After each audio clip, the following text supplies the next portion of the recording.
Welcome to episode 29 of Understable Minds. This guy, me, is Anthony. Round of applause. That's for the show. That's not for me. This guy over here, I guess that guy for the audio people. This guy is Anthony. That guy is AJ, the champ. Different voice. Don't know if anyone noticed, but AJ's got a big old belt on. Huge belt. The championship. That's solid. Made of fiberglass. Solid metal, fiberglass, genuine leather. Genuine leather, yeah. And then, these are real gemstones. Just before the show, we had a diamond tester, all real. Yep. Very real jewelry. This is the belt for our staff bag tag league. And so I'm the champion of that for this week. Until further notice, AJ is the Dynamic Discs champion. Just Dynamic Discs champion. Right. I'm not trying to step on any Waisaki toes. Right, not open. No. This is not an open competition. The Dynamic Discs closed champion. This is, AJ Risley here for episode 29. Also joining us here in just a matter of moments will be not a closed champion. Very much Portland Open, Beaver State Fling champion Valerie Mandujano will be here in just a matter of moments. But before we get into that, I wanted to talk about the Trilogy Challenge. Oh, cool. AJ, you played in one this past weekend. Yes. As the Dynamic Discs champion. Correct. Yeah. You decided to participate in the Trilogy Challenge. Well, it was like a double dip kind of thing. Okay. That Tony Cisco, inventory manager here, he runs the staff leagues and actually just like the town-wide Emporia Sunday leagues. Mm-hmm. And he said, well, this weekend, Keith is running a Trilogy Challenge out at New Life Church. So Saturday and Sunday. Mm-hmm. Sunday, 1 p.m. for our Emporia Bag Tag League and Staff League. He said we're going to combine them. So we're going to play the Staff League round with the Trilogy Challenge discs, just that. Yep. And so, So I took her down. Yeah.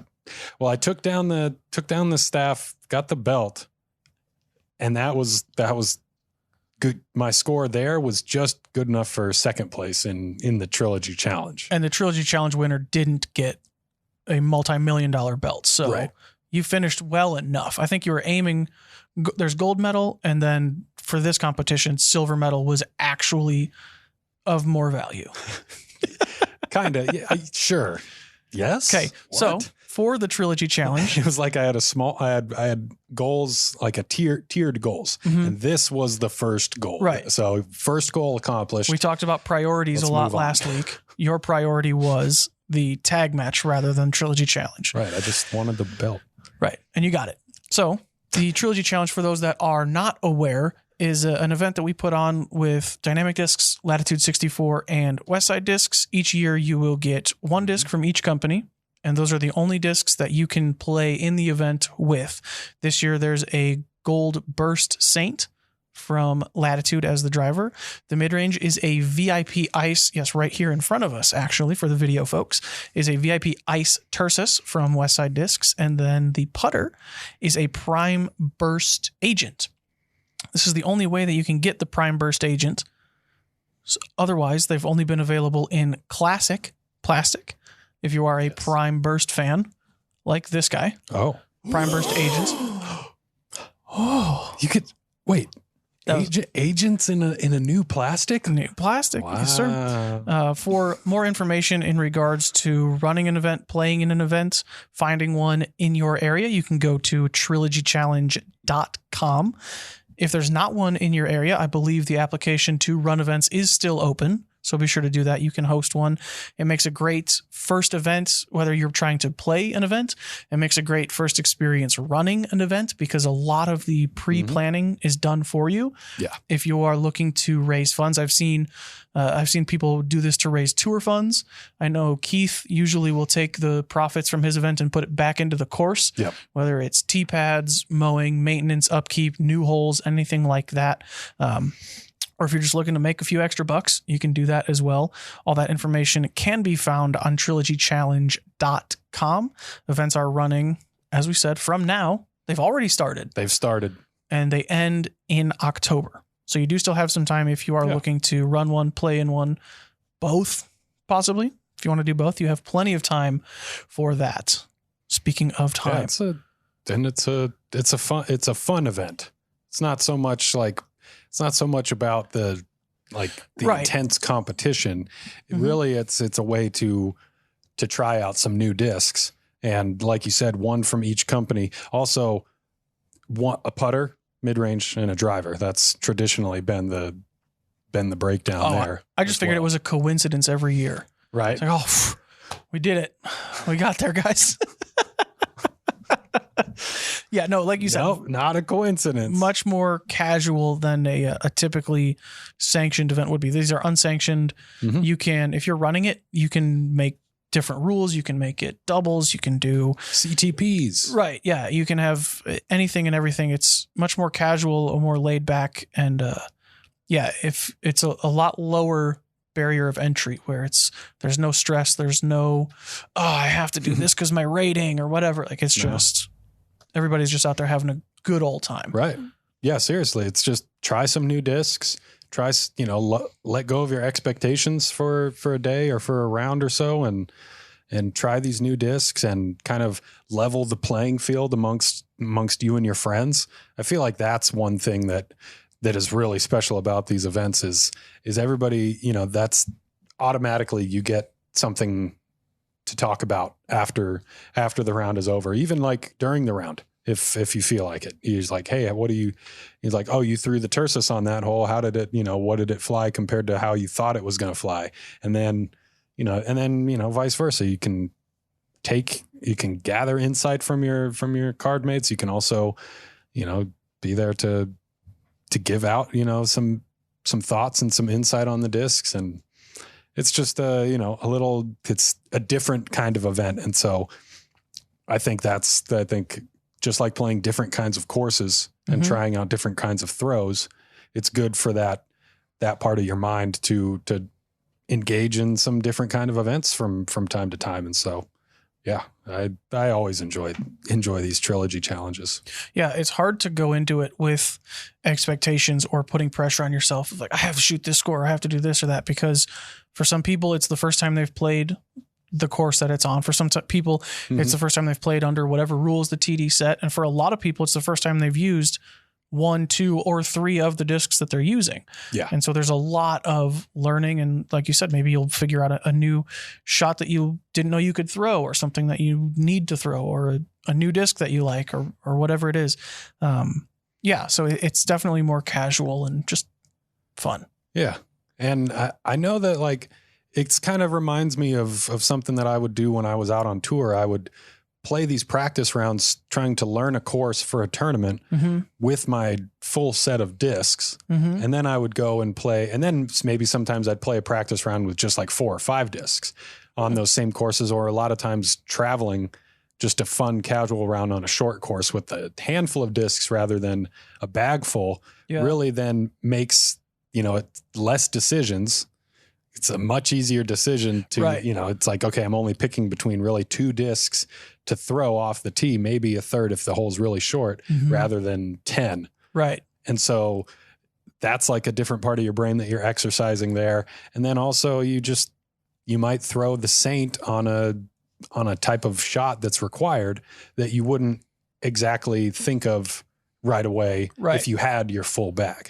So again, it's just a unique style of event that has a lot of benefits. Yep. So like we said, head to trilogychallenge.com for all that information, everything that you could possibly ever need to know about Trilogy challenges. But it is time. We've got on the line, joining us from determined location. Lots of big words there for this guy. We've got Valerie Mandujano. So let's jump over to our call with Val.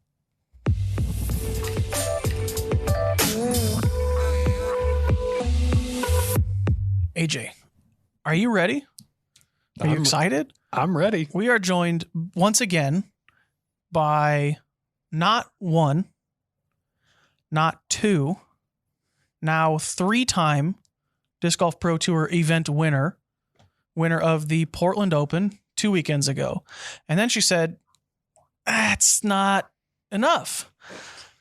Went on to win the Beaver State Fling the next weekend. To the best of my research, that's only happened 4 times in the FPO field. I might be wrong in that. I've only found 4 times where it has happened. But the 4th time, the 4th person to do that is also on the phone with us right now. That's Valerie Mandano. Valerie. She's right there. Hello, Valerie. How are you? Good. How about you guys? We're okay. We're doing, doing great. We're probably doing the 2nd and 3rd best on the show right now, which normally if I was any crowd, I'm doing 2nd best out of everybody here. Like, that's pretty good. There's just a big gap between 1st best and then us, but that's okay. AJ came in 2nd in an event. I didn't get to play disc golf at all this weekend, so I'm probably doing 3rd best on the show. Yeah, I mean, I do have the belt. This is true. That's fancy. I really am left out. Val has 2 trophies. AJ has a very real, authentic, legit belt. You can hear it. Yep. And I didn't even touch a disc this weekend. Oh. Just wait. Next time you guys both don't play disc golf, I'm winning something. I will challenge a toddler to something, and I'm going to beat him. I'm going to have the biggest belt. I'm going to have 3 trophies. Okay, we're not here to talk about me. We're not here to talk about me. Valerie, where is it? I shouldn't assume, but it doesn't look like you're calling us from your RV. Where is it that you're calling us from? I am calling you guys from my house back in San Antonio. Nice. So is this an off week for you? Yeah, this is an off week for us. I mean, I guess off week as in tournaments, but not really as in like relaxing. Okay. Oh. Okay. Just saying, you know what? I'm going to go back to normal, regular life. Put the discs up this weekend. 2 wins in a row. That's enough. We'll let somebody else win the match play event. Was that kind of the thought? I mean, I wanted to play the match play still, but there were just some things that got caught up, and that was like, okay, I need to be home to situate it. More like getting a Jeep so that way we could plateau. Our dolly broke back in Kansas.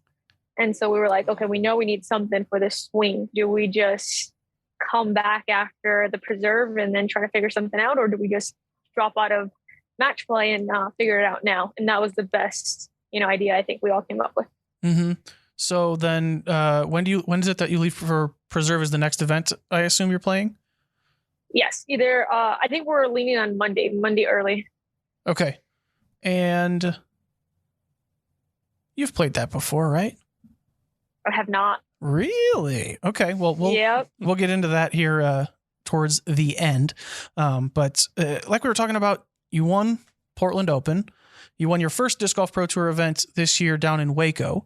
And then you won again in, where's Blue Lake? Is it in Portland? Yeah. Okay. So you won the next one in Portland. In your interview, I think it was after Beaver State, you were talking with Christine, and one of the things that you had mentioned to her was after Champions Cup, you had said that you've started putting in a lot of work on your drive and getting off the tee better.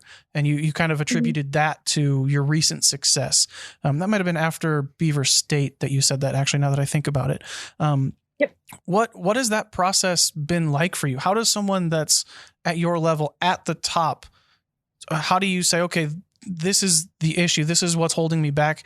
This is what I need to get better at. And this is how I'm going to do that. I think it's just breaking my game into pieces and realizing what gets me the most strokes in the course, meaning like what is lacking in my game to get me the least strokes. And that's, the help of me, Alexis, and Mason. Them two are the most honest persons when it comes to my game, which I love. So if I'm lacking something, they're going to pinpoint it and they're going to say like, well, this is what I think. Mason's, the one to help me with it mainly. He'll tell me like, what do you want to do? There's never any like push where it's like, oh, he's making me do this, or, oh, I don't want to be out here. He's making me do this. No, it's always like, well, Val, what do you want to do? And what can I do to help you? So if it was lacking, throwing distance wise, it was like, well, I think you guys just need to gain more distance and, you'll be in contention to win more tournaments. And that was just trying to throw harder. It was just trying to figure out what part of my throw needs to work faster. Or if my timing's off, it's okay, let's slow things back down and let's put things back into gear. And I feel like that's what I did in this last swing with Portland or OTB in Portland. I felt like OTB, my throw was just off. I couldn't hit a single line because I was just trying to throw really hard. And I felt like it just threw my timing off. So in that week break, we kind of just went and did field work and then practiced some random courses and just tried to slow everything down, which I'm happy I did because there was so much rain and I don't feel comfortable running off the tee box. But I felt like, yeah, if there's something that's lacking in my game, I'm going to take a little extra time to work on that part. In that process, was there ever any we just put out your In the Bag a couple of weeks ago, actually. That was filmed down at Texas State's. So in the process of working on your distance, was there any evaluation in terms of maybe I want to revisit a certain disc that I didn't throw, or maybe if I throw this and I do throw it a little bit harder, I'll need something a little bit more overstable? Did you cycle or change your bag at all in that process? I actually did. I think it was leading up to DDO. I really changed my bag just because of the windy conditions. I swapped a lot of my like straight to stable discs for more overstable, meaning like I put more like rives in. I put the Royal Rive, and then I put like, I think the Orbit Rive. Mm-hmm. And one of the Royal Rives, I was bagging, excuse me, Mason beat up. So it flew pretty stable for me, but I got it to go further than what I was expecting. And I lost it actually at OTB, one of my main drivers. Dang it. I was pretty sad, but yeah, it is what it is. Luckily, Mason beat up some couple rives, so I had some backups. And so then during your practice rounds, are you just like, hey, Mason, you hit another tree. Maybe that one's too beat up for you. Can I just have that so you stop hitting trees? Look, help me, help you kind of thing? Similar. I'll kind of just like listen to what he says when he says, oh, that disc is getting too flippy, or, oh, that's just really flippy for me, or I don't like how that flies. And I kind of just like listen and take a step back, and I'm like, I think that would be perfect in my bag. It's too flippy for you. And then I just want to make sure he's not comfortable with the disc anymore before I take it. Right. And say like, well, I want this. And then he's like, yeah, I think it will work here. And then I'll test it out. I love that. Just kind of the little like, oh man, that's right. And there was this time on hole 11 where you threw it and it just didn't quite fade as much. You should probably take that thing out of your bag. Yeah, here, I'll just hold on to it for the rest of the round. You don't need to worry about it. And then, you get to hole 12 and it's like, oh, I need to throw one more. Let me just try this thing. And look, it worked out so well. For sure. So how much does, we've seen Mason caddy for you pretty much every time you've been on coverage. How much does the kind of off the course, kind of between events coaching that you guys will do together, does that happen during your rounds as well? Or is it more of like, people always talk about taking yourself out of the round when it's not your time to throw, right? Think about what you're going to have for dinner or anything other than disc golf to kind of bring your stress levels down. What is Mason like as a caddy? Because it seems to work. Whatever he seems to say, it's effective. I mean, we kind of just make sure we're on the same page. We make sure we see like the same lines of things. I think he caddies, I won't say like my whole game. I wouldn't say that because there was multiple rounds where I played the whole back nine without him. At Portland, for an example, he left, I think, after 9 holes on almost every round because he had to go play. Mm-hmm. And I finished the round solid, or even played better, I think, when he some of the rounds when he wasn't there. So I wouldn't say like, oh, he's the reasons for why I'm playing good. Yeah, he's part of it, but it's not the whole idea. But I think it's more or less when I need him to help me, I'll kind of pinpoint, or I'll ask him for his help. I'll like an example, if there's something in my putting that I'm doing a little awkward and I feel it, but I can't quite pinpoint it, I'll ask him like, hey, can you take a look at my putting? What do you think I'm doing wrong? Mm-hmm. And once he pinpoints it, and once I get a comfortable feel for it, I'll just kind of do it by myself, because I know he can't be there in every round, and he's not going to be my full-time coach just because he's a player himself. And I don't want to put that on him and say, well, hey, you're only going to have 15 minutes to warm up because I need you to be here for my whole round. I don't expect that. Then just tell him, play better. Just get a later tee time. Yeah, that's what he told me.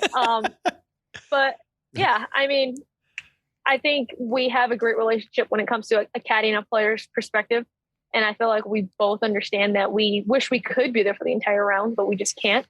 And for an example, there's some things we agree on, some things we don't. So like even in Portland, or not Portland, excuse me, Beaver State, there was a couple of shots where he didn't agree. And I kind of just took a step back because it was making me second guess a little bit. And I was just like, hey, I asked him and I was like, I love that, you know, you have your best judgment for me, but maybe it's just not for me right now. Like if I ask you, then can you put your input into it? But right now I just need you to like back me up on the decisions I make. And he agreed on it. And he was like, yeah, that, you know, I agree. Like, that's the best thing for you. If you just need my help, I'll be here. Whatever I can do, just please let me know. Mm. Yeah. Cause like if you're looking at a shot, right, and there's a tight gap in the middle and there's an open hyzer line, Mason's going to look at that and see, okay, the hyzer line is easier, go for it. But if you know, like your hyzer just has been a little bit off, but your straight shot has been just money all day, then maybe you're going to have more confidence on hitting that smaller gap. And I feel like there's so much that just comes down to what the mentality that you, the player, has.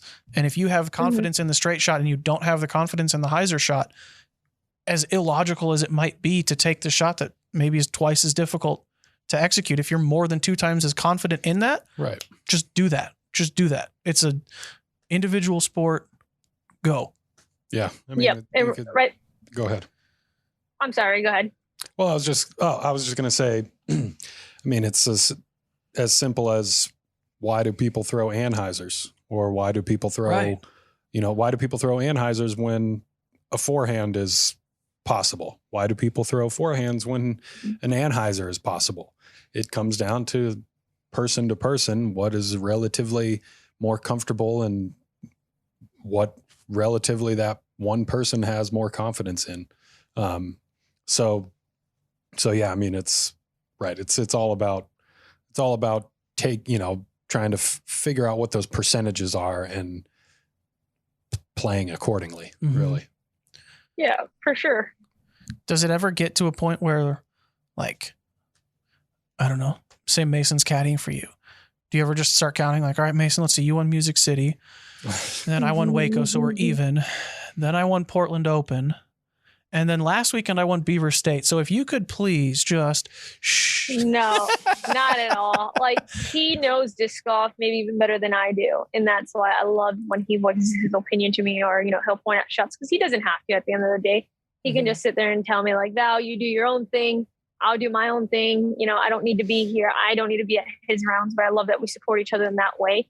And that he understands in those moments that I could step up to him and just tell him like, hey, could you just let me do this on my own? And then, if I need your help, he didn't take it to heart where he was like, fine, I don't want to help you and walk off or anything like that. Right. I've seen that happen, and I'm so grateful that he's understanding in those ways. Yeah, I think both of you have such a, I don't know if analytical is the right word, but like both of you, since you're both there kind of doing it together, you both get it. Right. You both understand what it's like to be in that position. You've both won at the highest level. One of you has won 3 times. Whatever. Take it for what you will. But you both understand it, and you're both there to help each other. And while you're not where you and Alexis are competing against each other, so to speak, you're in the same division. You and Mason don't have that. And so it's not that you and Alexis would be like, oh, I'm not going to tell her to throw this shot because I know there's OB there or whatever. Like, you're not going to do that, but there's never anything like that. You're just there helping each other get better, improve.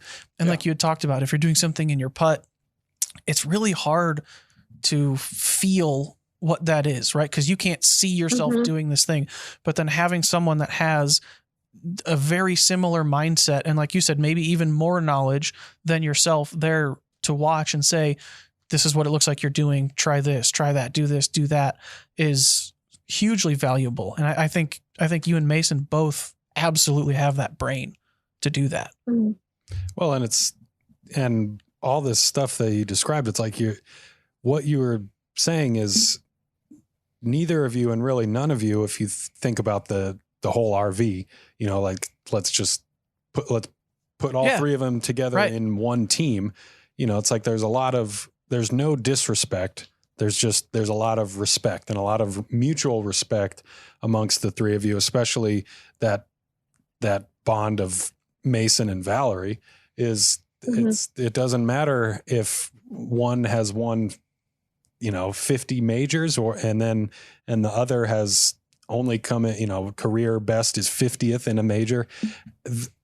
I think they see that each other is, each of them is out there with the same goals in mind of progressing and playing to the best of one's ability. Mm-hmm. And so it's just, it comes down to respect and, treating the person, whether they're the caddy or the player, how that person would want to be treated if the roles were reversed.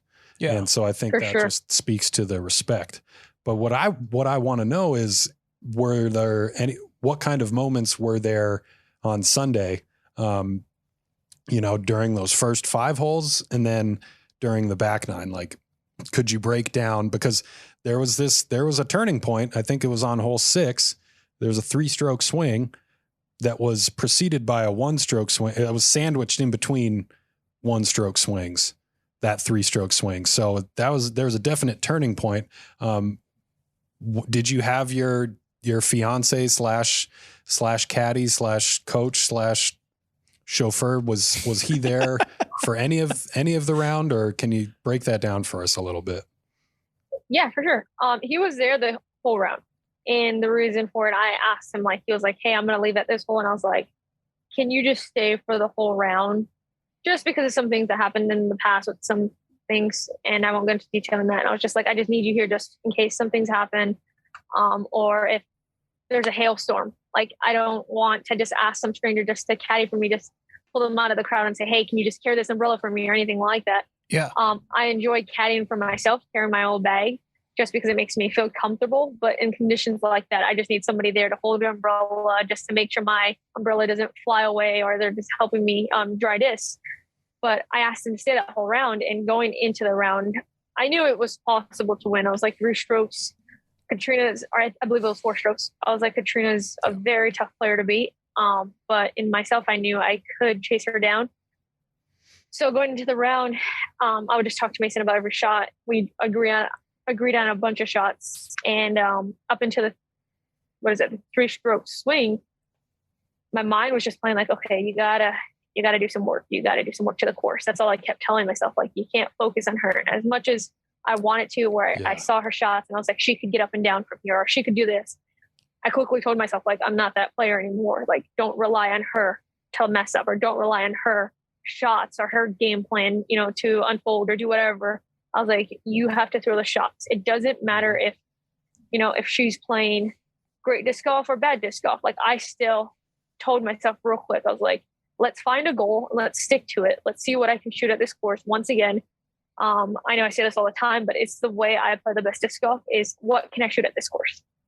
That was my mindset. I was like, okay, let's stick to that game plan and let's keep going. Let's save the pars. Because I know it was definitely going to be hard to get birdies in that type of conditions. And that was my game plan. When I saw the 3-stroke swing, I didn't rely on it, because I was like, that can easily happen to me in a couple more holes. Okay. This course is not easy. I can miss the island. I can do all sorts of things. I was like, so I'm not counting that out of my score. I was like, let's not focus on that. Let's focus on shooting and placing every shot where I need to be. And me and Mason kind of just agreed on that. And I think there was just the point when I pulled him to the side and I just asked him, hey, just comment when I want input, rather than just saying what you think I should do. Just wait until I ask you. I think it wasn't even up until hole 14. That's when I asked him, because there was one of the shots where he was like, just throw this line, you'll be fine. And I was like, yeah, but I feel more comfortable throwing a standstill. And he was like, no, it's too rainy. I think you just throw a run up with this disc. And so I did it. And I was like, okay, you know what? He probably sees something that I can't right now. And so I threw it, and I ended up short. I think I was outside the circle or something. And I was just I was a little annoyed, but then I kind of took a deep breath and I walked up to him and I was like, you know what, Mason? I was like, just please do me a favor. Let me play. So if I win or lose, it's on me. If I lose, I know I did the best that I can, and maybe I can look back and see if I should have made some changes in my throw or in my bag. I was like, just let me do it until I ask you. I was like, if you don't mind. And he completely respected that. He's like, no, I completely respect that. You know, if you feel stronger on this point of your game, I understand, you know, you're not going to be able to tell me right now while you're trying to execute a shot at the same time. And at that point, I knew the scores were close, but I don't ever like count the scores or keep in my mind. There was a couple of times where the sign keeper kept flipping the sign, and I don't think he realized that it was pointed towards us a couple of the times. So I saw the score. And then I was kind of like, okay, let's not think about that. I tried the hardest not to think about it and keep it in my mind. And then I just kind of went into this mindset where I was just like, just get off the tee. Just get off the tee. There was a couple of shots where I couldn't hit the hyzer angle. And people were probably like, why are you throwing that disc that's super flippy? Because I wanted to throw it the right way. I didn't want to just keep throwing it in a bad way. I'm the type of person that I love to be like perfect at things. And I know that's hard to ask for myself, but it's just the way I am. And so I was like, I'm going to fix how I'm throwing this disc, which I did at the last hole, but better late than never. Yeah. And then, I didn't get off the tee at the last few holes as well as I would want to, but it is what it is. And I'll keep working on it. It's funny that you were emphasizing so strongly getting off the tee. Because looking at your stats, you led the field in birdie percentage, in scramble percent, circle 1X putts, and strokes gained in circle 1X. And I think it doesn't show it right here, but I think you actually led the field in strokes gained putting overall. Do you think that that's more of a cause? Like, do you think that that's why you were focused on your putting or your driving, so much, because your putting was so just dialed in? Or is it more just the fact that your putting was so dialed in you didn't even have to think about that? Like, were you relying on, I know if I put this in the circle, I'll make the putt, or just kind of whatever, just give myself a chance? I kind of was just relying on what I did in practice, where I wanted to place the shot. And then once I didn't place the shot where I needed to, I was like, okay, well, what's next? Where am I at? Once I knew I was like in the circle or around the circle, I was like, I can make that. Like, that's in my range. That's all I kept telling myself. Because I don't want to get into that panic stage where people are like, oh my God, I'm out to the circle. Like, that's a far putt. That's a 30-footer at least.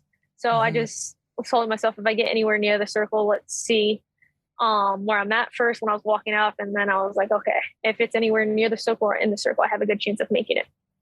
Yeah, there was a few times I was watching the live on Sunday. Yeah. And I don't remember exactly specific holes or for an example, but it was like you had, I don't know, maybe a 40-footer. And I was like, all right, Val, just lay it up, take your par, take your bogey, whatever. And then you just jammed it, not in my face, but in my face. I'm like, all right, I'll shut up. Like, if that's me, I'm laying it up 100%. Like, it's wet, it's gross. You have whatever, a 3-stroke lead at this time. Like, just lay it up, maybe lose a stroke or, push the hole, whatever, move on. No, I'll just actually make this. Excuse me. All right, cool. I noticed that as well. I noticed that a lot of your pass rate was very high on a lot of those tester putts. 20 to 40 feet, or maybe 20 to 30 feet. But a lot of those putts, it seemed like just about all of them were going in. And I think then over time, the viewer and the audience started to feel like, okay, well, she's got it. The disc went in the general direction of the basket. So, and she's within putting distance. So yeah, I mean, it was easy to tell from this side that the focus and most of the awareness was on, when it comes to those inconsistencies, it's off the tee. And so, yeah. So before we get to, we have a couple of questions from our Facebook group for you. Before we get to those, the contrast between your win in Portland, where you led after round 1 and then just never gave it up, versus Beaver State, where I don't think you took the lead until hole 7. The last round. Right? I think it was like hole 6 or 7 of the final round. Yeah. Come from behind on the last day. Is there one of those that you prefer, or do you feel more comfortable in either of those environments, or a win is a win? If you make it, if your putt on 18 is the only time you ever win versus you birdie hole 1 and you never give up that lead? Honestly, I don't think I'm comfortable in each position.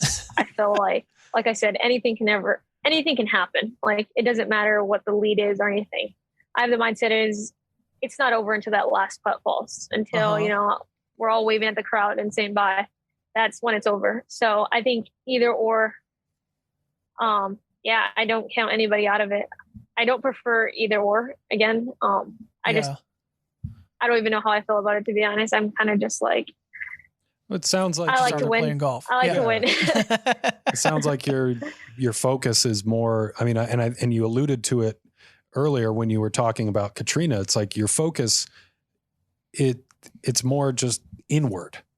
And and I think, and I applaud that, because I think that's, you know, it's on a certain level, it's simpler to have that inward facing mentality, you know, because there's so many things that could happen with, you know, you say, well, I know that Katrina's a strong player. Well, but so, you know, Rebecca's a strong player. Own, you play a putting contest with Own. She's the strongest player. There there's nobody that's not a strong player at that point. And so there's just, and so it's just endlessly complex. So I think for that, you know, on that, you know, quality, that level, it's makes sense to think inward. So yeah, I can understand. And I can understand what you're saying about how either of those positions is uncomfortable, but then, you know, it makes me think, well, what is comfortable? And I think what you've said before is more so a process-based thinking, you know, line of thinking. And then also with this perspective that is focused mainly on the controllables, and those controllables is going to be you and your observations. So, so yeah, I think that's, you know, for all our listeners here, the ones that are, you know, engaging in more tournament play and are trying to think of the game, you know, a little bit more mentally and philosophically. I think that's, hopefully they can take a couple lessons from you and your performance these past couple weeks. And then just the blessing that we have to be able to pick your brain and hear your insights about this. You've been very eloquent with how you've described all this. And I think it's, not only is it just making your campaign so far this year make so much more sense, and it's really easy to understand how you've succeeded thus far, but it's also very inspirational to those players that are trying to unlock that, you know, that next big thing within themselves. I think you've been a very good example and a very good storyline for those kind of players too. Mm-hmm. Thank you. I absolutely agree. Speaking of kind of a role model, someone that people can look up to, we have a couple questions from said people who do look up to you. One of them being Rob. Rob wants to know, how helpful is it practicing with high-level competition? I would assume he's talking about Mason, Alexis, like we talked about earlier. And then he also wants to know, does having a consistent caddy help? I think as far as high-level players playing, I think it does help to a degree when somebody understands, like I explained it before, what disc golf is and what you can improve on. It does, because if you have that person that's able to break down something that you're doing wrong in your form or your game plan where you're not the strongest, then I do think that point is important. As of like having a caddy that you're familiar with, I think it's huge, because they know the strengths that you have and they know the weaknesses that you have and they know how you are, or just your personality in general. So like if I'm super quiet, it means I'm just focused, and it means Mason's not going to be like, hey, why don't you talk? And like, are you mad? He understands that I'm just like focused. Yeah. Imagine if rather than a stranger saying that to you. Hey, I know we just met, but why do you look pissed? Right. It's like, what's wrong? I'm not pissed. Leave me alone, actually. I mean, but people that you don't really know, they're not going to know a lot of the way you are, or rather if you don't like to speak, or if you do, you know, that, and you're also going to want to have to you're going to feel like you're having a chat with them, you're breaking down the disc golf. And I don't know, for me, I love chatting, but not when I'm like competing at the same time. Right. Like I don't want to have to explain to somebody while I'm doing a shot or why I'm doing a shot. Like that's just me. I just feel more comfortable, you know, trying to throw the shot or having Mason, you know, back me up in it. And Alexa's the same way. Like I could easily have her caddy for me and tell me the same thing, because she knows my game and I've practiced with her for years now. So I think it's important having somebody that you're familiar with. Yeah, it's perfect that you closed talking about Alexis, because Giovanni's question actually kind of goes hand in hand with that. He wants to know, what is one aspect of your game that you learned from growing up on the course with your family that you still use today? Interesting. Huh.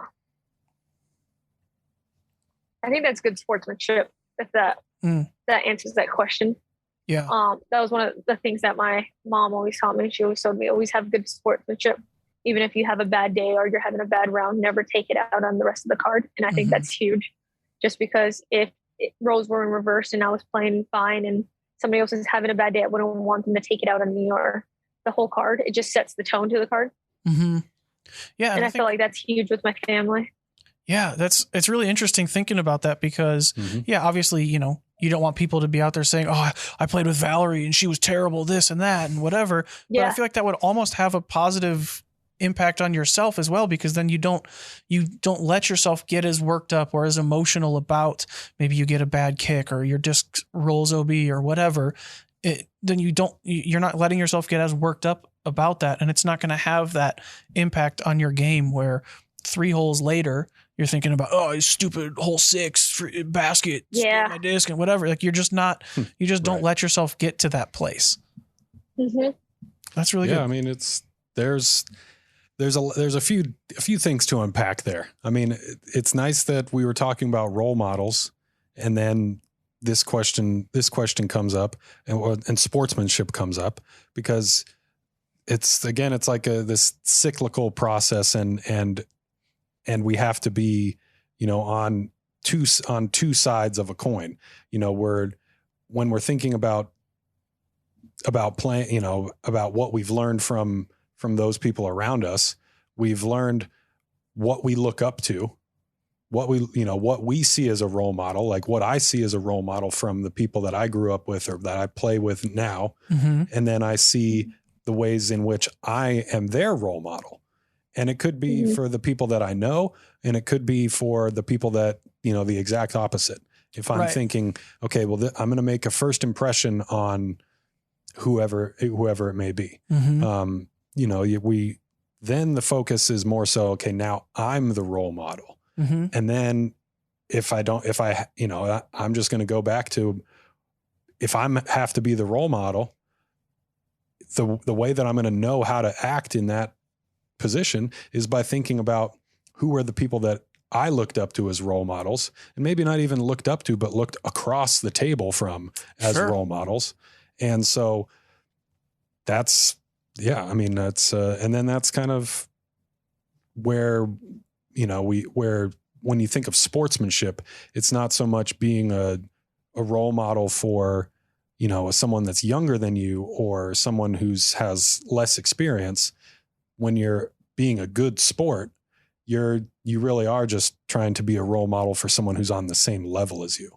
And so, it's trying to embody that golden rule of treat others the way you wish to be treated. It's kind of like give off an attitude and have a competitive, air about yourself that you would want to compete against as well. And that takes a long time to learn. And each of us has to go through, with each experience, we're going to learn something new.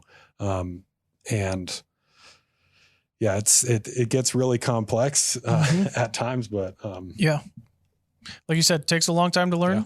Some of us more than others. Yep. That's probably what's holding me back. I think I just turned into a giant rage monster, but we'll get there one of these days. Jonathan has the final question from the Facebook group for you, Valerie. Jonathan wants to know, what are some goals that you set at the beginning of the season? And then kind of a follow-up question. He says, have those been met, and are you making new ones along the way? The first, I guess, big goal was to win 5 tournaments on the tour. And then more than halfway there. Yep. And then some recent ones, I guess, are leading into the year was to get fit and to get more into the gym and to eat healthier. Okay. And yes. halfway there, more than halfway there. How is that going? And if it's, that answer could be short or long, but really, I think, how would you measure that you've accomplished that goal, or that you still? Probably by winning 5 events. Well, no, but that the next one about like fit and eating healthy, it's like, that's going to be, that's kind of, it's definitely more difficult to accomplish on the road, but how do you measure that? What are your goals, and what are like the little goals along the way? I guess the little goals works up to the bigger goal. And that's what I look at the most. It's like getting consistent, like getting consistency out of my entire season, which means like just going to the gym on my practice days. That's huge for me. Like setting those little goals. And if I'm able to achieve them, then, it's like, okay, good. Now let's get consistent with them. Meaning now the next week, let's go back to the gym. As in eating healthy, having the RV helps a lot in that part, because I'm able to control what I eat at that standpoint, rather than just Airbnb-ing it. And I don't know what's good or where, like, I don't feel comfortable enough, I guess, because I don't have like my own Tupperware, just an example.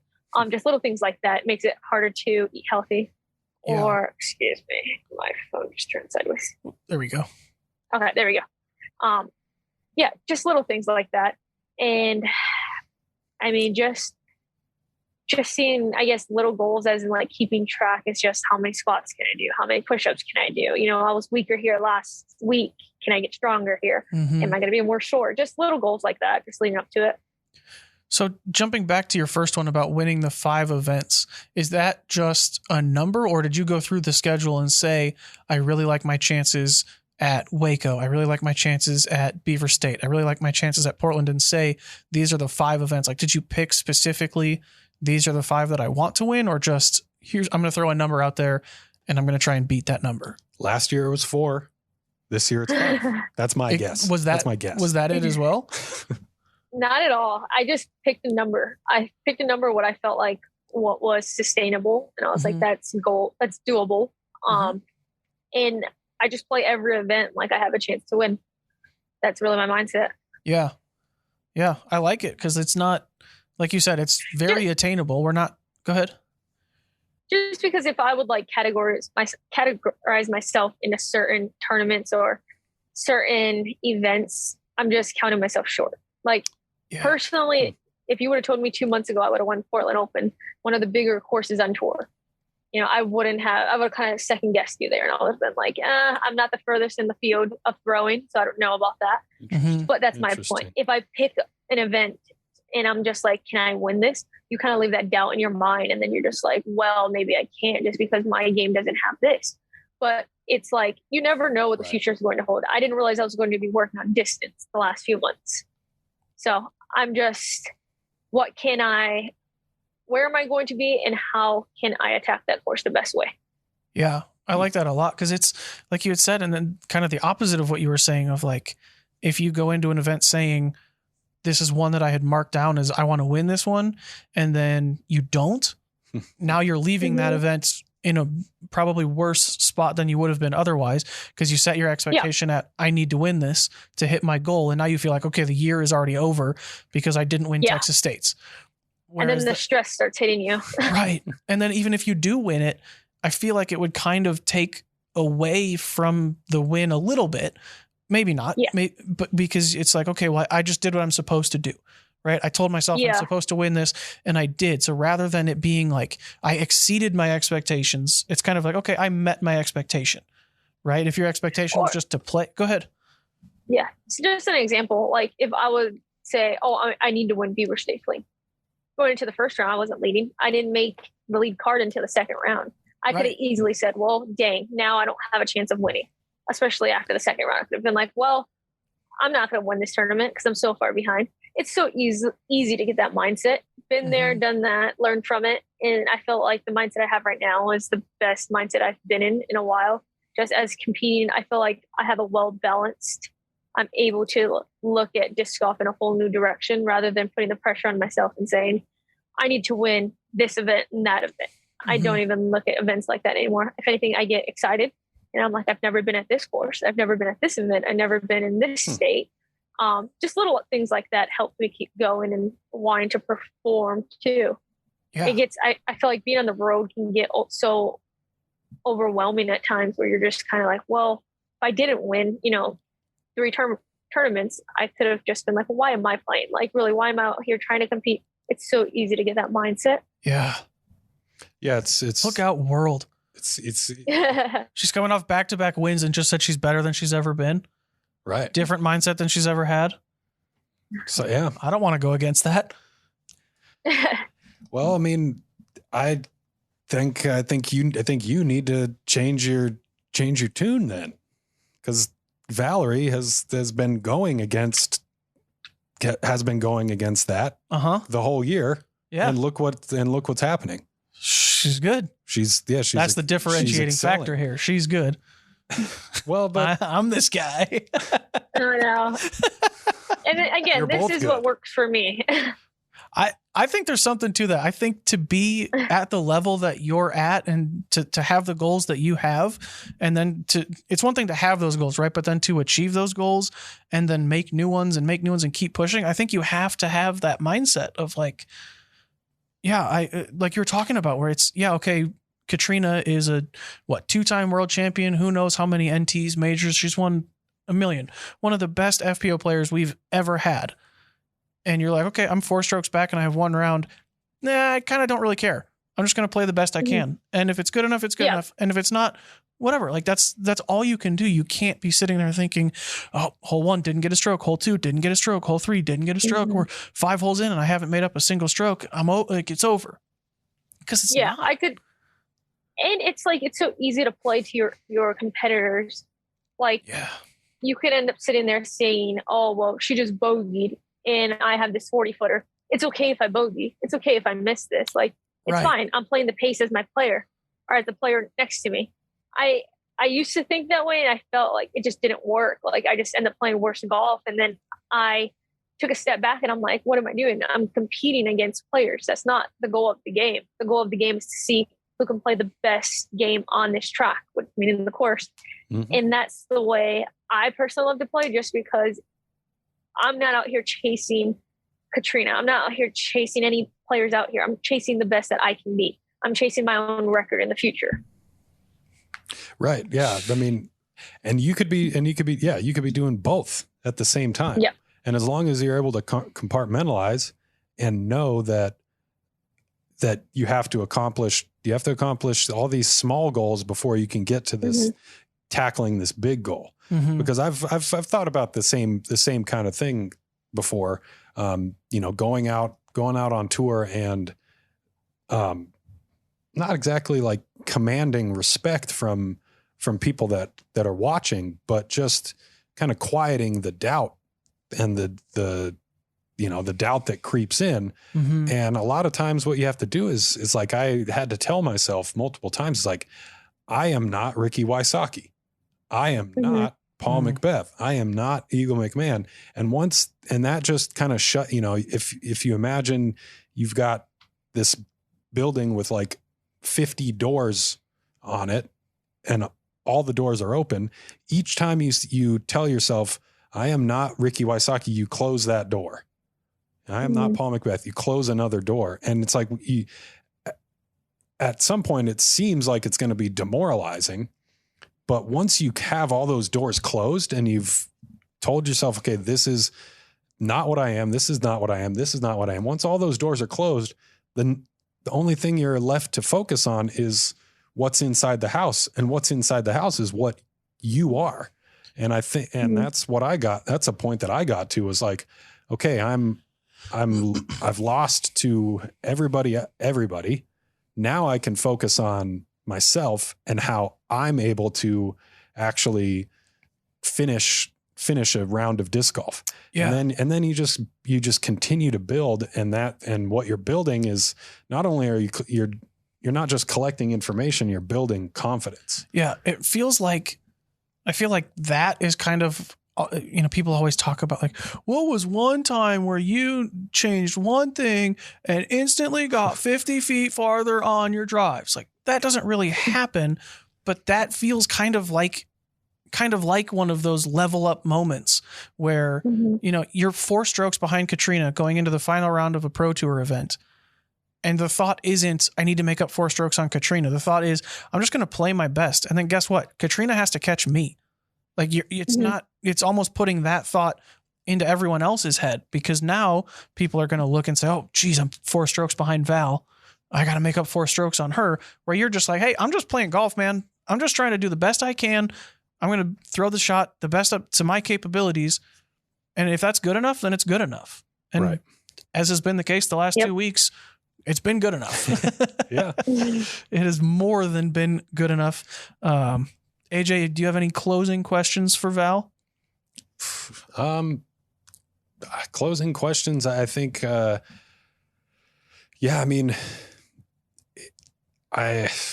rest of the season is going to be, we're pretty much at the halfway point. And, just about, yeah. The rest of the season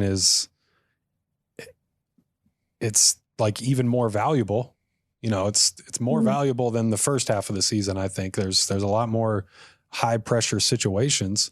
And so, you're fortunate to take an off week from this competition, but how are you going to, how do you reset and remain fresh for each next opportunity? Is there a simple answer to that you can give us?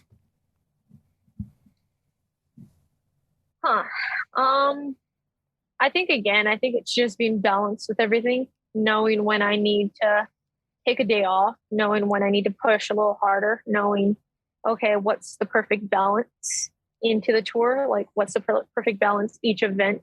Is that playing 2 rounds a day? Is that smart for my body? Next week, am I going to feel it next week rather than this week?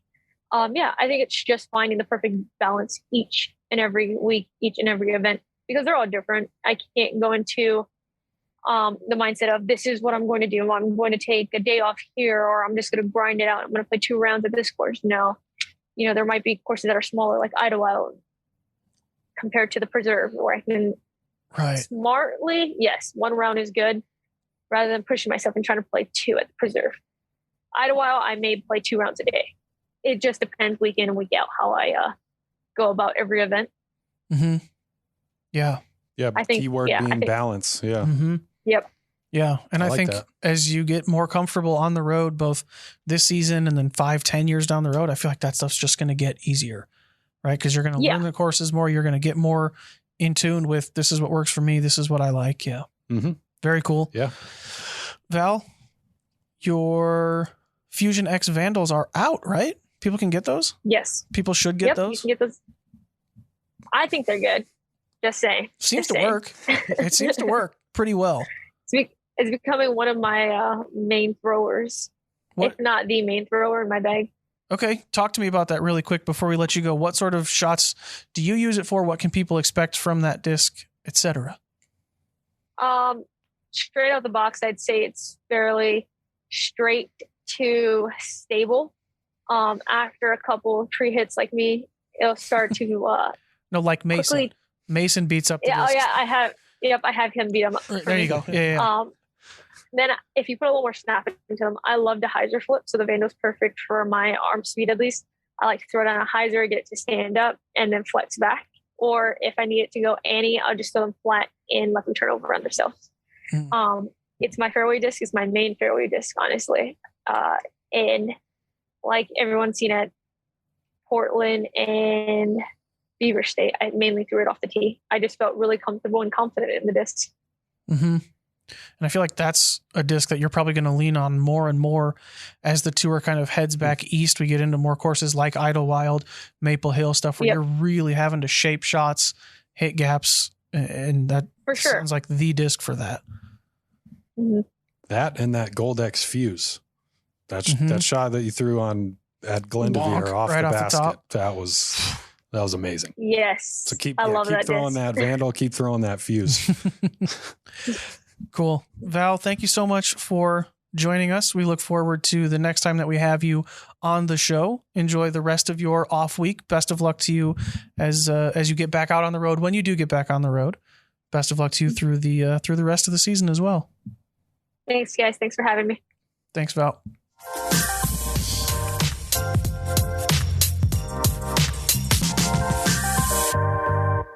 So, seeing as I can't seem to win on the course, I can't seem to win skip ace, we're going to implement a new competition segment on the show so that hopefully I can start winning these. We're going to make some predictions, AJ. Oh. AJ, you're going to get gotch. Real quick, I want to mention, you said something about being a rage monster on the course. Uh-huh. I don't know if people understood how much of a joke that is, because Anthony is one of like just the happiest people to play with in general. I couldn't tell if he was pissed. I'm sure you have that, but like I've never been able to tell. I'll give a story. There's been one time where I've been like walk off the course mad. Oh. At a disc golf course. I was playing by myself. It was at Peter Pan. At the time, I think it was hole 10. I think it's still hole 10. 12 is the Peninsula, 11. Yeah, hole 10. It was like when I had first moved here. Hole 10, for people that don't know, it's 190 feet, 200 feet maybe. It was in the straight position. That's the one to the corner of the park. No, just before that. After. So it's 2 after the Monkey Island hole. Monkey Island is hole 8. 9 plays alongside it. 10 is like in the corner. Yeah. It's like 150 feet with the road on the right side. Yes. Yeah. And there's 2 pin positions, one to the left near the pond, one that's straight and in like a triangle of sidewalk. Yes. And I had just played like it wasn't a tournament. I think it was a tag match or something. And we had played where the sidewalk was OB. It was in the straight position. Sidewalk was OB. It was an island hole. No drop zone. Make it safe. Re-tee. Those were your options. It's completely reasonable. It's a big island. Very big island. Yeah. It's super attainable. I took a 16. Oh, geez. I was playing by myself and I couldn't tell you what happened, but there's a straight shot where you can just go straight at it, kind of low ceiling. So you have to throw it a little bit farther than the hole plays. And I would just keep coming up short, coming up short. I'm sure I burned one over into the street. And then there's a sidearm that's like, just take a felon, throw it sidearm high and left, and it's just going to fade back in. I did that 3 times and just got swatted by the same branch every time and was like, all right, I'm going to finish the hole. Cause like, I'm not going to just quit in the middle of a hole. Yeah. But once I finish this hole, I'm going to walk this is as far from the parking lot as you get at Peter Pan. I said, okay, I'm going to finish the hole. When I finish the hole, I'm going to pick up all my discs, going to walk back to the parking lot, literally. And I'm just going to go home. I just am not, and I hadn't been playing bad. I wasn't playing great, but it was just like a normal round. And I just said, you know what? That's it. I am not ruining my day over this stupid hole. Yeah. So that was definitely sarcasm. I try not to rage on the course. I hope that came through. But I'm about to rage on both yo faces in these match play predictions because we've got match play coming up this weekend. There's 3 of us. We have 3 options. We have 3 choices, 3 battles that we're going to be going up against. The idea is that we're eventually going to carry this over to be a regular thing on the show where we'll pick 2 players. Sorry, I'm kind of quiet. We'll pick 2 players and we'll try and guess which one finishes better, right? So we'll have Ezra Aderhold and Ganon Burr, and we'll pick one of them and decide who's going to finish better. And then we'll keep track of who guesses better. So it's just a fun way to, keep track of things like that. It's really I swear. Please don't. Dag. Okay. Yeah. Really, the real reason for this was just I keep losing when we try and do stuff. And so we're just going to it's a numbers game. The more competitions that we have on the show, the more likely it is that I win something. Statistically, yeah. Right. Yeah. Checks out. Historically speaking, we are laughing in the face of numbers and statistics and odds and all of that stuff. But we're not worried about the past. We're looking towards the future. Should we get into our first matchup? Let's see. The first matchup we have is Anthony Barella versus Joel Freeman. Let's see who Anthony and AJ picked. Dag. Oh. Both of y'all got Joel Freeman. Tied. So basically, why do you hate AB? Why don't you like AB's chances on this course? Yeah, AJ, tell us in depth, please. Why do you vehemently despise Anthony Barella? I've seen he just gets red in the face and shaking when he sees Anthony on the screen. Yeah. That could not. Well, that's false. You didn't pick him. I enjoy Anthem. I enjoy Anthony Barella. Prove it. Switch. I've enjoyed him for quite some time now. That's an interesting take on this, is try to get the other person to switch. Yeah. If we ever tie, just like, nah, dude, you can't like clearly look at your pick. So, okay, we picked Joel because he's been a more consistent player lately. He's been on tour a little bit longer. Yeah. In what situation does AB win this? What is it going to take for AB to win, to take this down? It's going to take some. It's going to. I think it's going to start with the drives. I was going to say he has to putt well, because AB is a better thrower of the disc than Joel Freeman. Joel Freeman, as we all saw on 14 at Beaver State, the hole he aced, like 13. Okay. Dude can throw the disc, but AB is in the elite of the elite, right? I just saw Top Gun the other week. AB is in the Top Gun. He's the best of the best, right? He is the Top Gun. He would go to Top Gun. He might not be Maverick, but like, he's probably Goose, might be Iceman. He's up there. I don't conform to all these big studio movie lines and all that. Yeah. I think you nailed it though, Danny, when you said that Joel Freeman is just a little bit more consistent. Mm-hmm. I think Joel's a little bit more consistent. He finishes near the top a little bit more consistently than AB does. But I bet if these guys play 10 times, AB wins 3 of them. Like, I don't think it's a blowout. Right. I mean, I was kind of basing this decision off of the circumstances. They're playing in Colorado. Mm-hmm. Joel is from Colorado, so I think he's a much better acclimated. Yeah, they're playing at a ton of elevation too. Yes, it's like 7,740 feet. It's just under 1.5 miles. Yeah, that's crazy. Yeah, so that takes a certain skill. It takes getting used to as well. Yeah, it's not just I'll just throw something more understable, because you have to completely.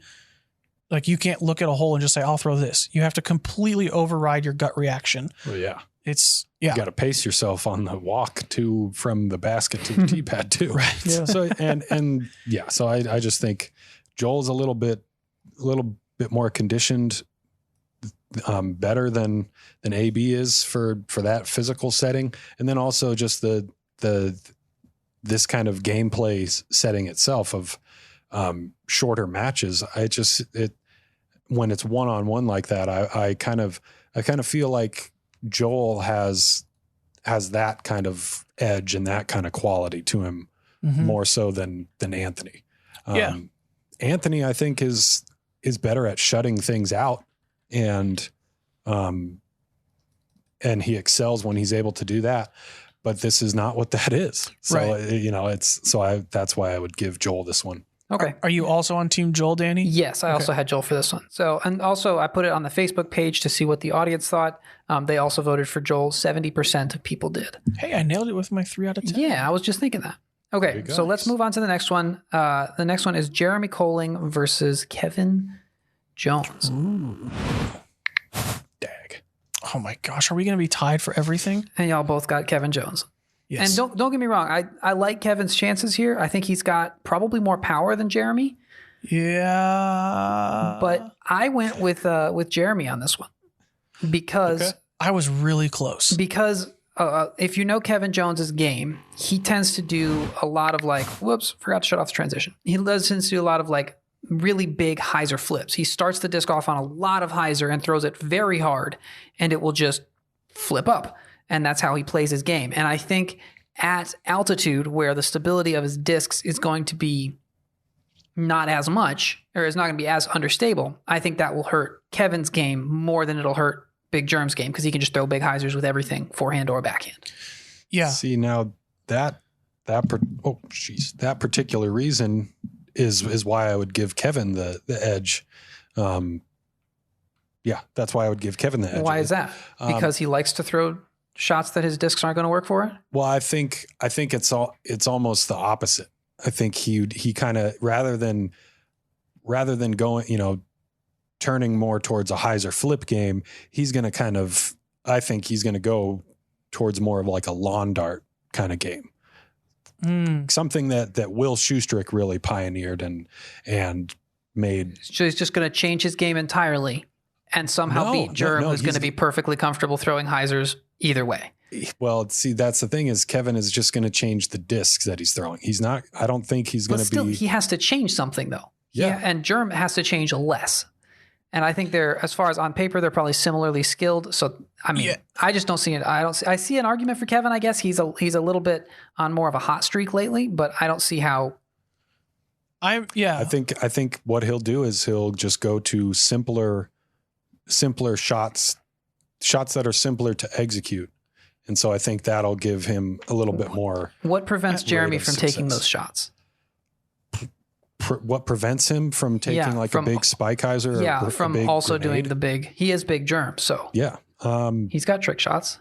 I think you're right. I just think that Kevin has the spike hyzer game down, and he has more of like I think he's just better at distance control, and so. He's not really, I don't know what to call the opposite of like a touch shot or a touch power, game. Aggressive. Yeah. And so I think that's what he's going to, yeah. I see him leaning on that more so than finesse, just like power. Like, what can I power? He's going to lean into the fact that there's less air keeping the disc up. So I think he's just going to, yeah, I was initially stones out there. I had the exact same thought as Danny of like, okay, Germ is more comfortable throwing. They both kind of throw more understable than you would assume discs. And so I figured because Germ is more comfortable throwing like those touchy hyzer flips, sidearms and things like that, his game would translate better. But I don't know. I think Kevin is good enough to overcome that.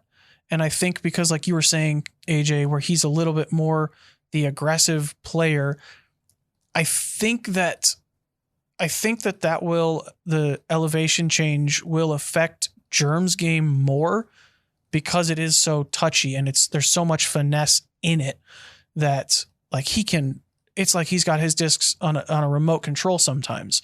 And I think that's going to be harder to do than like you were talking about, Danny, where Kevin will just blast something on a hyzer flip.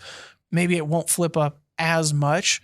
Whereas like if Germ is trying to throw a touchy putter turnover shot and it flips too much or it doesn't flip enough, I think that Germ's misses will be bigger than Kevin's.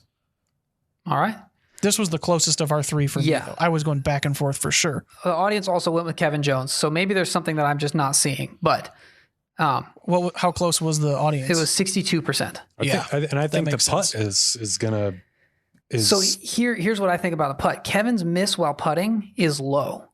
Yeah, he tends to putt with like a really deep straddle push putt, and a lot of times when he's off, it'll just be low. Mm-hmm. And with the less dense air, that's not going to have as much glide. It's going to be more likely to just miss short. That's a really good point. That was my thinking behind that. Yeah, that tracks. I think this one is going to be close. I think this will be a close match for sure. I think the less air is going to help Kevin's putt, and not so much of he needs to get it to go up and stay up, but really it's just going to be, if the putt is going to try to fall down straight down to the earth, then what that means is it's going to move. Its lateral movement is going to be less. And that makes the basket smaller, doesn't it? Well, no. I think if Kevin's able to recognize, okay, the basket is staying the same, but everything's making my disc and my trajectory, it's throwing that off. Once he wraps his head around that, then I think what will happen is there'll be less variables that are kind of coming into play.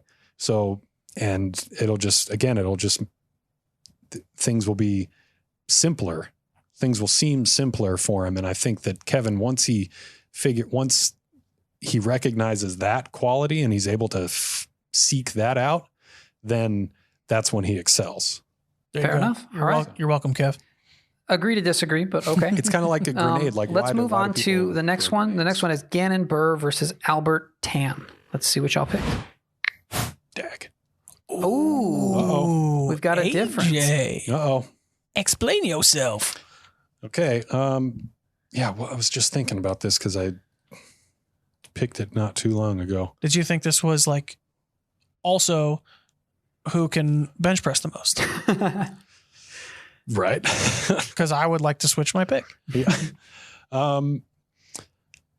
Let's see. So For the audio people, AJ picked Albert. I picked Albert rather than Ganon, and I think the reason why I picked that was more so of like a subjective skill or subjective excellence rather than objective excellence.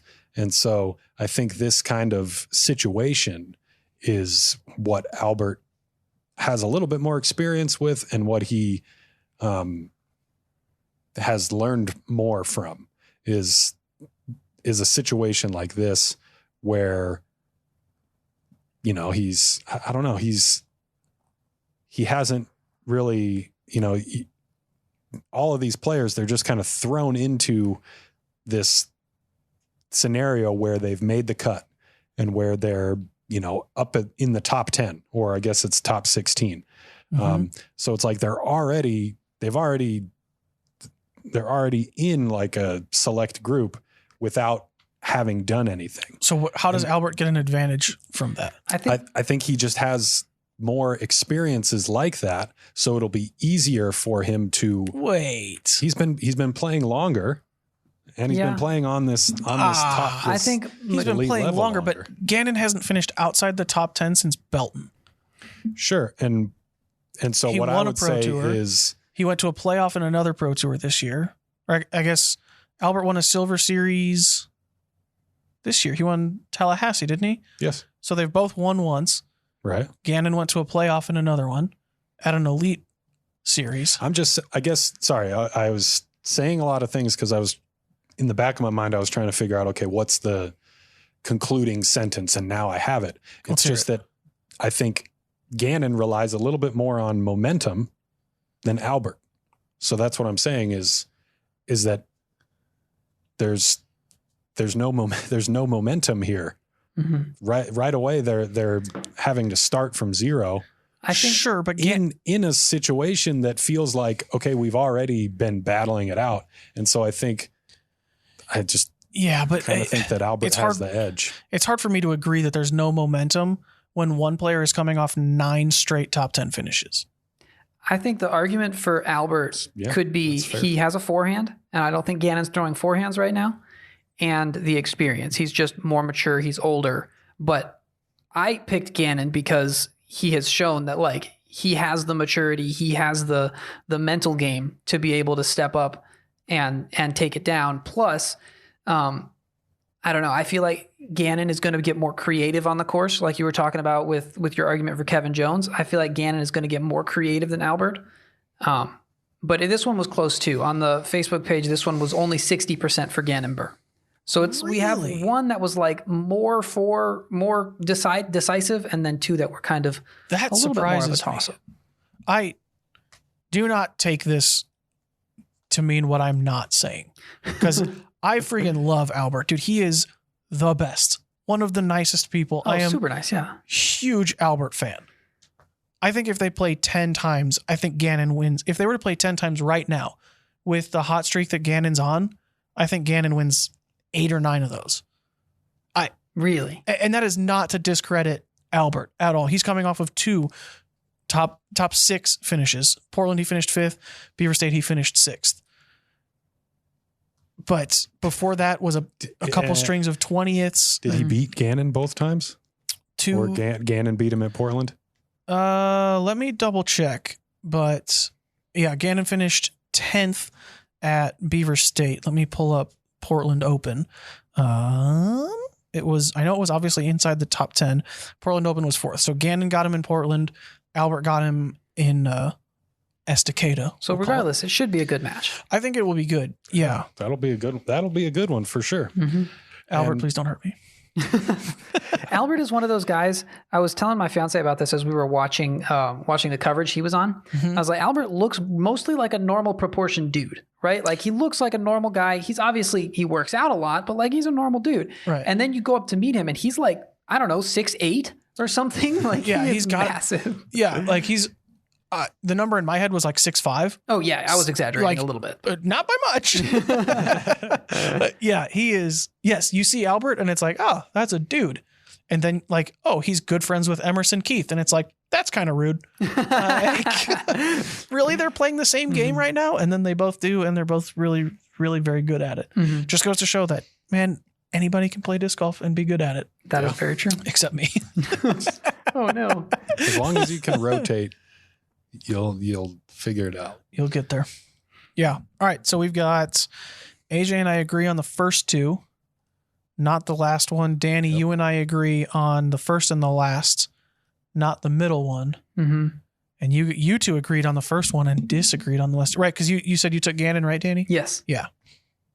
We'll find out. We'll find out. Yeah. And it'll be fun to kind of pick two players at the next events to see who's going to finish better. I think that'll be really interesting. Yeah. This one is nice because we've got like the straight up head to head round one, boom, done. Do we want to make a pick who we think's going to win the whole thing? Yeah. Actually, I was going to ask, fun, can you run down what we'll be watching this weekend? Because I've seen like a couple of the Instagram posts and whatnot, but I still am. Yeah, I'm just kind of, I have less knowledge than more knowledge on this whole thing. So. It's from my understanding, it's basically bracket style match play. They play 12 holes and you're partnered up against somebody. So if you're partnered against Danny and you shoot 2 down and Danny shoots 1 down, you beat Danny. And if I'm partnered against McCabe and I shoot 5 up and he shoots 6 up, you and I still both win, even though you and Danny shot the better scores. Since I'm not going against Danny beating me by 6 strokes doesn't matter. Is it not match play? Okay, whatever. Well, it's like 1v1. Right. Yes. Yeah. So instead of strokes, it would be, you win 2 holes, Danny wins 1 or whatever. But yeah, it's, from my understanding is that it's just like straight up partners, start with 16, down to 8, down to 4, down to 2. Somebody wins the whole thing. And FPO has half or no, they do still have 16. Same, yeah. So it's the same thing on the FPO side. Very cool. 5 rounds. It's a lot of golf. Up to 12 holes unless there's a playoff. That's probably why they reduced it to 12, huh? Because there's so many rounds. Probably. Yeah. Yeah. And it's at such extreme elevation. It's going to be exhausting because it's over 3 days, 17th to 19th, 17, 18, 19. So yeah, I would bet probably 2 rounds day 1, 2 rounds day 2, and the finals day 3 maybe. Or maybe they'll have semifinals and finals on the 19th. That would make sense. Yeah. Wow. Yeah. So it should be exciting. I think I'll say. Can you run down some names too? Yeah, I've got it pulled up here if you guys can see. We've got Ganon and Albert, Ezra versus Kyle Klein, James Conrad and Bradley Williams, Shot Brad, Aaron Gossage and Luke Humphreys, Anthony Barella and Joel Freeman, Simon Lazat and Chandler Fry, Jeremy Coling and Kevin Jones, and Nico LaCastro versus Alden Harris. That Nico Alden one should be pretty interesting. And then what were you saying? Oh, Aaron and Luke. That's going to be going to be a good one too. They all should be pretty good. Yeah. I think I got James for taking this down though. Conrad? Just picking someone. James Conrad, yep. What about you, AJ? I kind of, I want to pick Simon. It seems kind of. Please don't. It seems kind of. Okay, well, while you think about it, I'll go ahead and I'll pick Simon as my pick. So now if you can't pick Simon, who would you pick? Oh, one of those, huh? Yeah. This is a competition, AJ. We've already tied on 2 of our answers. Well, yeah, if I can't pick Simon, I mean, I might go with Joel. Joel Freeman? It might be time. It might be time for an Elite Series ish win for Joel Freeman. This could be, all the stars aligning for that man. Mm-hmm. We'll see. I mean, I think like you said, the elevation is going to be a big factor. Isn't Kyle from Colorado as well? No, he's from Michigan. Right. That's right. Yeah. I mean, I hesitated on Simon because of that elevation factor, and because if you're going to go the whole way, that's a lot of golf in those 3 days.